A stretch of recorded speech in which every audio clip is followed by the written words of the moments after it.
Bonjour tout le monde, bienvenue à ce live d'Immigration SCAT.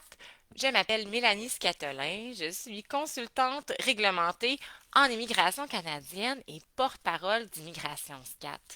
Donc, premièrement, avant tout, j'aimerais prendre un petit moment pour m'excuser d'avoir été moins présente dans les dernières semaines. On avait prévu autre chose, mais des petits problèmes de santé ont fait en sorte que on a dû là, être moins présent, moins actif, ce qui a impacté nos opérations. Donc, je suis vraiment désolée, mais en juin, on reprend et on va aller de l'avant avec beaucoup plus de détails sur la frontière et la réalité du terrain. Aujourd'hui, justement, immigration canadienne, immigration au Canada, vraiment du point de vue du terrain. Je suis une ancienne agente des services frontaliers du Canada. J'étais formatrice, donc j'ai une bonne expertise sur ce qui se passe concrètement à la frontière, ce qui se passait. Et le but vraiment aujourd'hui, c'est de parler de la réalité des services frontaliers, de démystifier le processus. Donc, si vous avez des questions, n'hésitez pas à les poser durant le live. J'ai eu reçu plusieurs questions et je vais également là, leur répondre au courant de la séance. Première étape, le visa. Donc, plusieurs personnes pensent qu'avec un visa, elles peuvent entrer au Canada et c'est pas vrai ça. C'est pas parce que vous avez un visa que vous pouvez entrer. Le visa, en fait, ça sert seulement à, si on veut, prendre l'avion et de cogner à la porte d'entrée du Canada, de demander l'admission, de pouvoir arriver à la frontière et de demander l'admission. Il y a plusieurs, il y a certains pays qui n'ont pas besoin de visa. Seulement l'AVE, l'autorisation de voyage électronique. Donc, qu'on pense à la France, aux États-Unis, Italie, Espagne, Corée du Sud. Donc, il y a certains pays qui n'ont pas besoin de visa. Eux peuvent prendre l'avion et cogner directement à la porte. Donc, un visa ne donne pas de statut au Canada. Visa et statut, c'est deux choses différentes. Le statut au Canada, vous l'obtenez quand vous êtes admis, quand vous pouvez entrer à la frontière. Donc, même si IRCC accepte votre visa ou accepte votre permis de travail, ça ne vous donne pas un statut. C'est seulement une fois entré que là, vous aurez le statut. Et ça, c'est l'Agence des services frontaliers du Canada qui est en charge de, de l'administration de la frontière canadienne. Donc, on a IRCC, Immigration, Réfugiés, Citoyenneté Canada, qui, eux, sont dans les ambassades et qui décident d'accepter ou non les demandes de visa. Mais c'est les services frontaliers qui gèrent la frontière. C'est l'agent des services frontaliers à la frontière qui va déterminer si vous êtes admissible ou non au Canada. Et là, si vous êtes refusé, c'est pas une sanction pénale, c'est l'agent qui prend sa décision à ce moment-là sur votre demande d'entrée précise. L'agent va prendre sa décision selon l'évaluation qu'il va faire, selon la loi, selon les règlements et selon la preuve qu'il a devant lui. Et là, ça, c'est pas seulement les documents que vous donnez à l'agent. L'agent peut vérifier plein de choses. Donc, premièrement, les systèmes informatiques, Internet, mais il ne faut pas oublier également ce que vous avez avec vous à la frontière, ce que vous amenez au Canada, les bagages, Si vous êtes seulement à l'aéroport par avion, si vous venez à la frontière terrestre, également le véhicule. Donc, qu'est-ce que le véhicule contient? Donc, tout ça, c'est la preuve que l'agent peut prendre en considération dans l'évaluation de votre demande d'admission. Alors, première étape, le visa avec IRCC, c'est une chose. Mais ce qui est important, c'est quand on arrive au Canada et qu'on demande l'admission. C'est là que vous pourrez ou non entrer au Canada, avoir un statut. Et là, c'est important de savoir que chaque cas est unique. Alors, deux personnes qui arrivent avec les mêmes documents peuvent avoir deux décisions différentes. Il faut faire attention justement quand on lit sur les réseaux sociaux, quand on regarde telle personne a été acceptée, telle personne ça a fonctionné. OK, tant mieux pour elle, mais vous, dans votre situation, globalement, qu'est-ce qu'il y a dans votre demande? Et là, c'est pas seulement si vous arrivez à la frontière et vous demandez un permis. C'est également si vous accompagnez quelqu'un et là, la personne demande un permis, mais vous êtes avec cette personne-là. Quand je travaillais à la colle, donc à la frontière terrestre, il y a une personne, une fois, qui est déjà arrivée, qui a demandé un permis. Elle était accompagnée par son ami. Son ami ne demandait pas de permis, mais j'ai quand même refusé l'admission de cette personne-là parce que c'était pas un vrai étudiant. Les étudiants, donc ceux qui ont un permis d'études, doivent obligatoirement être inscrits à l'école tout au long de leurs études et de suivre activement leurs cours. C'est pas une façon contournée de travailler au Canada. Malheureusement, cette personne-là, même si elle ne demandait aucun document, elle était à la frontière, elle était en situation de contrôle. Donc, quand on demande l'admission à la frontière, quand on fait une demande de permis, on est en situation de contrôle avec IRCC ou avec les services frontaliers. Quand on est dans cette situation-là, on a plusieurs obligations. La personne a plusieurs obligations, donc de répondre véridiquement à toutes les questions posées et de soumettre tous les documents demandés et de faire l'examen médical s'il est demandé. Et là, la situation de contrôle se termine à la décision de l'agent. Donc, par exemple, IRCC accepte votre permis de travail. Si vous êtes à la frontière, la situation de contrôle se termine quand vous êtes admis au Canada, quand il y a une décision qui est rendue et que vous quittez la frontière. Donc, tant que vous ne quittez pas le point d'entrée, vous êtes toujours en situation de contrôle et l'agent des services frontaliers peut rendre la décision qu'il veut. Il y a plusieurs décisions possibles. Les deux grandes, premièrement, vous êtes admis au Canada, donc vous entrez au Canada, l'agent peut, au besoin, émettre le document. Un document, permis de travail, permis d'études ou fiche de visiteur.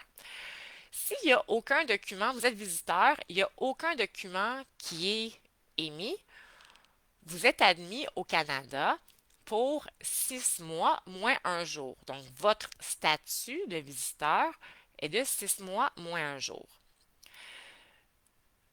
Si il y a un document qui est émis, votre statut au Canada expire à la date d'expiration sur le permis.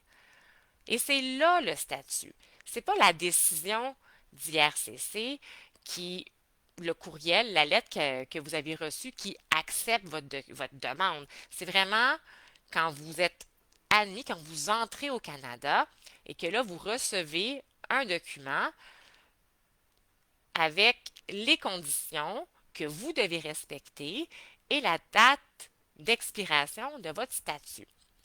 Et c'est avant la date d'expiration que vous pouvez faire une demande de prolongation de votre statut depuis l'intérieur du Canada. Donc, si vous êtes admis au Canada comme visiteur sans document, c'est 6 mois moins un jour que vous avez comme statut et c'est avant cette date-là que vous pouvez faire une demande de prolongation de statut de visiteur. Même chose pour permis de travail ou permis d'études. Si vous n'êtes pas autorisé à entrer, donc vous êtes refusé, l'agent, premièrement, première décision, peut vous autoriser à quitter. Donc, l'autorisation de quitter le Canada, c'est un départ volontaire. Si vous ne voulez pas quitter la frontière, vous pourriez avoir une mesure de renvoi. C'est seulement la mesure de renvoi qui oblige une personne à quitter le Canada. Forcer quelqu'un. Et là, les décisions prises, elles sont consignées dans le système informatique qui s'appelle le SMGC, Système mondial de gestion des cas. Ça, c'est le système informatique, c'est un dossier par personne, c'est pas relié à votre passeport, c'est vraiment à vos informations personnelles et ce système-là, votre dossier vous suit, peu importe la demande que vous faites au Canada, à l'ambassade, c'est le même dossier. Alors, si vous êtes refusé à la frontière canadienne et que vous présentez une autre demande plus tard, vos antécédents sont inscrits et l'agent va voir qu'est-ce qui s'est passé. À la frontière aussi, vous pouvez être fouillé.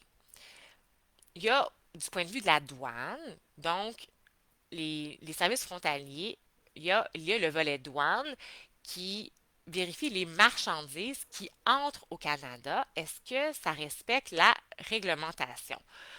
Au niveau de l'immigration, c'est les documents qui sont recherchés davantage pour le but du voyage. Et oui, les agents peuvent fouiller vos cellulaires. Ils peuvent fouiller vos appareils électroniques, vos bagages. Comme je le mentionnais, si vous venez par voie terrestre, votre véhicule. À la frontière, c'est clair, la Cour suprême du Canada l'a dit, vous devez avoir une expectative de vie privée moindre. Et là, même si vous ne voulez pas donner votre mot de passe, c'est pas grave. L'agent peut saisir votre cellulaire, votre tablette et l'envoyer au département informatique où ils pourront quand même avoir accès à votre bien. Donc, même si vous refusez, c'est plus de délai, mais l'agent peut quand même y avoir accès. Et la fouille, également, l'agent peut fouiller vos poches, peut vous demander de vider vos poches, votre sac à main et également faire une fouille corporelle sur vous. Donc, une agente féminine peut faire une fouille corporelle sur une femme, un agent masculin sur un homme. Et ça m'est déjà arrivé, moi, personnellement, de faire des fouilles corporelles sur des femmes, de fouiller des poches où j'ai trouvé cachées des pièces d'identité, des documents. J'ai également fouillé des cellulaires, j'ai lu des courriels, regardé des photos et tous ces éléments-là, c'est des indicateurs. L'agent prend ces éléments-là pour arriver à sa décision sur l'admissibilité de la personne, sur vous. À ce moment-là, à ce moment-ci précis, vous demandez l'admission. Qu'est-ce que vous déclarez? Qu'est-ce que vous apportez comme document? À l'inverse, qu'est-ce qui est disponible? L'agent base sa décision sur une balance. On appelle ça la prépondérance des probabilités. C'est le 50% plus 1. Donc, la balance, elle bouge comme ça. Et là, l'agent se demande, est-ce que c'est plus probable qu'improbable que la personne devant moi est admissible au Canada ou interdite de territoire? En fonction de la loi, l'agent va se demander, est-ce que la personne, elle va venir de façon temporaire au Canada? Est-ce qu'elle va partir? Est-ce qu'elle a les documents requis? Est-ce que elle va, l'article, un des articles très utilisés à la frontière, c'est l'article 20, paragraphe, alinéa 1, paragraphe B de la loi. La personne doit quitter le Canada à la fin de la période de séjour autorisée. Si l'agent est d'avis que ce n'est pas le cas, donc il peut déterminer que vous êtes interdit de territoire et vous refusez l'entrée. En fonction de vos déclarations, les documents présentés, mais aussi, comme je le mentionnais, tout ce qui est dans le système informatique, la fouille, il peut faire une entrevue avec vous, regarder les réseaux sociaux. Donc, vous dites que vous venez pour travailler ou vous venez comme visiteur pour 2 mois, mais sur Facebook, sur vos réseaux sociaux, vous avez marqué que vous quittez à tout jamais votre pays, que vous allez immigrer de façon permanente au Canada. On retrouve, l'agent fouille vos bagages, retrouve plusieurs documents personnels dans vos bagages, CV, diplôme, euh, peu importe, certificat de naissance, qui et là, l'agent bâtit sa décision et il arrive à la conclusion que oui, c'est plus probable qu'improbable que la personne ne quittera pas le Canada et donc il va vous refuser l'admission. C'est comme ça que qu'un agent arrive à sa conclusion. En se basant sur ce qu'il voit, il vient appliquer la loi. Et c'est pas parce que vous demandez un permis de travail que l'agent ne fera pas d'autres vérifications, par exemple au niveau de la criminalité. Une personne qui a un dossier criminel à l'étranger peut être interdite de territoire. Ça m'est arrivé à la frontière encore de refuser l'entrée d'une personne qui demandait un permis de travail au Canada parce qu'elle avait de la criminalité dans son pays. Donc, elle aurait pu, elle avait tous les documents requis pour son permis de travail. C'était un vrai employé, une vraie personne qui venait travailler, mais parce qu'elle avait de la criminalité dans son pays, elle était interdite de territoire au Canada. Donc, j'ai refusé le permis de travail et j'ai refusé l'entrée de la personne. Et là, les décisions ne sont pas prises contre quelqu'un. L'agent ne veut pas prendre la décision contre la personne. Il fait son travail, il vérifie si le demandeur est admissible au Canada en fonction de la loi en vigueur. C'est toujours ça que vous devez vous rappeler. C'est pas parce que vous avez eu votre visa que vous entrez au Canada. Et c'est pas aussi parce que vous avez déjà votre permis de travail ou votre permis d'études que vous entrez de droit au Canada. C'est un privilège d'entrer. Seuls les résidents permanents ou les citoyens canadiens entrent de droit au Canada. Donc, même si vous avez déjà votre permis de travail ou votre permis d'études, vous pouvez toujours vous faire refuser l'admission à la frontière. C'est complexe, la frontière. J'espère avoir un peu démystifié certains éléments, avoir été clair sur d'autres aspects. L'agent regarde devant lui qu'est-ce qu'il a et il prend sa décision en fonction des décisions possibles. Ce que j'appelais moi dans le temps, quand je donnais les formations, le coffre à outils de l'agent. Il y a plusieurs décisions possibles. L'agent doit prendre la décision la plus juste selon les circonstances et selon la loi. Et il doit justifier également la décision. Et là, si vous avez un refus, vous pouvez toujours demander les notes de l'agent si il n'y a pas d'appel malheureusement. Il n'y a aucun appel si vous avez un refus de visa ou si l'entrée vous est refusée. Vous pouvez aller à la Cour fédérale demander un contrôle judiciaire. Et ça, je vous suggère de le faire avec un avocat. Donc, moi qui est consultante, je ne peux pas y aller. Seuls les avocats peuvent aller à la Cour fédérale. Et là, il y a des délais à respecter.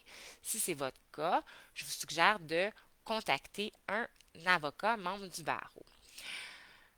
Je vous souhaite la meilleure des chances dans vos démarches. Le prochain mois, je vais aborder d'autres sujets reliés aux services frontaliers, donc de l'intérieur du Canada.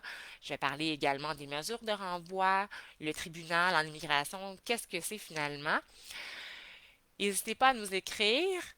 On reprend là, nos activités de façon plus régulière. Je vous remercie beaucoup pour votre support, vos bons mots et je vous dis à très bientôt.